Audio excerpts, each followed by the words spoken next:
ایک دن ایک بکری جنگل میں بہت ہی بے فکری کے ساتھ گھوم رہی تھی۔ تو ایک کوے نے دیکھا کہ اتنا بڑا جنگل، اتنے بڑے خونخوار جانور، اور یہ بکری ایسے بے فکری سے کیسے گھوم رہی ہے۔ تو وہ کوا اس بکری کے پاس گیا اور بکری سے پوچھا کہ اس جنگل میں بہت خونخوار جانور رہتے ہیں، شیر رہتے ہیں، آپ اتنی بے فکری سے کیسے گھوم رہی ہیں؟ آپ کو خوف نہیں ہوتا؟ تو اس بکری نے اس کوے کو کہا کہ ایک شیرنی تھی جس کے 2 بچے تھے۔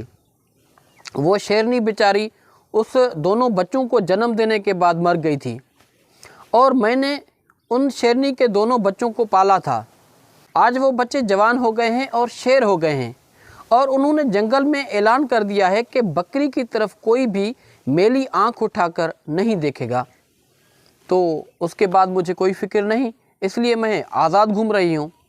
تو کوے نے جب یہ بات سنی تو اس کے اندر میں بھی ایک جذبات جاگی کہ کاش مجھے بھی اس طرح کی کوئی نیکی کرنے کا موقع ملے۔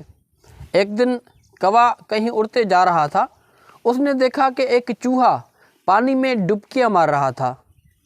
تو وہ کوا نیچے اترا اور اس چوہے کو پانی سے باہر نکالا، اور چوہے کو اپنے پروں کے نیچے رکھ کر خود ان کے اوپر بیٹھ گیا تاکہ چوہے کے جسم پر جو پانی ہے وہ سوکھ جائے۔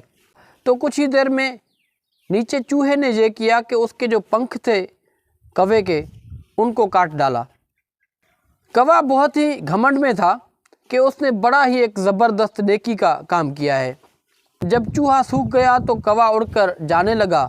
جیسے ہی وہ اڑ کر اوپر گیا تو وہ گر گیا، زمین کے بل گر گیا، اور وہ زمین سے گھسیٹتا ہوا جا رہا تھا۔ تو اچانک اس کو وہی بکری نظر آئی، اور بکری نے اس کوے سے پوچھا کہ کوا بھائی کیا ہوا؟ آپ کی یہ حالت کس نے کر دی؟